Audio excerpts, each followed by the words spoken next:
अपने बयानों को लेकर सुर्खियों में बने रहने वाले शिया वक्फ बोर्ड के साबिक चेयरमैन वसीम रिजवी पर रेप का संगीन इल्जाम लगा है। उनके ड्राइवर की बीवी ने लखनऊ के सादतगंज थाने में जाकर तहरीरी शिकायत दी है और जुबानी अपना दर्द सुनाया है।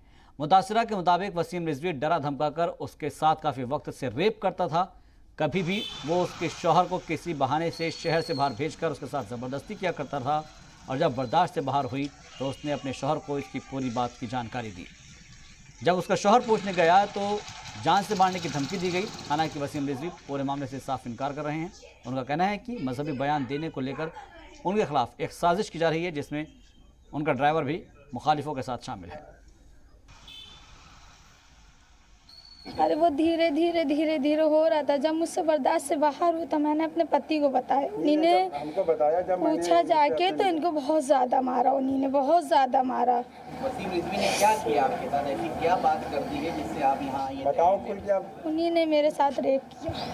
किस तरीके का दबाव बनाते थे आपके ऊपर? आप लोग रोइए ना, अपनी बात बताइए। मीडिया से अपनी बात को रोइए नहीं, हिम्मत से काम नहीं। हमें धमकी दिए कहीं मोहल्ले में दिखाई ना देना। आप लोग आज हैं कल नहीं होंगे, देखिएगा। वसीम आज हैं कल नहीं होंगे आप लोग हमारे साथ। उड़ा रहा है और कोई सुनने वाला नहीं है इस पीड़िता का। उसने धमकी दी हमको, साहब के मोहल्ले में दिखाई ना देना। हमको नंगा करके फोटो खींचा, मारा हमको।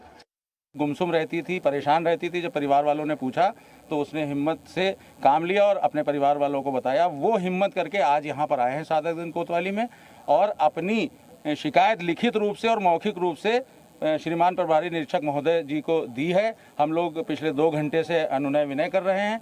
हम लोग उनसे गुजारिश कर रहे हैं कि प्रथम सूचना रिपोर्ट, जो कि उसका अधिकार है, कानूनी अधिकार है, उसको दर्ज कर लिया जाए और उसकी गिरफ्तारी सुनिश्चित की जाए। जो भी प्रभावी कार्रवाई होती है वो उसके वसीम रिजवी बलात्कारी के खिलाफ, और पता नहीं क्यों उसकी क्यों मांग कर रहे हैं। और इसको पीड़िता मौजूद है, उसको किसी तरह की सुरक्षा नहीं उपलब्ध कराई जा रही है, ना ही कोई विश्वास दिलाया जा रहा है। बार बार वो बेहोश हो रही है डर के कारण।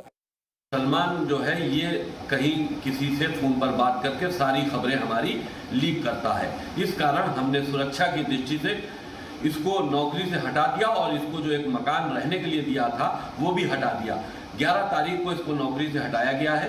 ये क्योंकि पहले से हमारे दुश्मनों से मिला हुआ था तो साजिश करके मेरे खिलाफ मुझे बदनाम करने के लिए थाना शहादतगंज में एक तहरीर देकर आया है। बहरहाल उस पर जांच होनी चाहिए।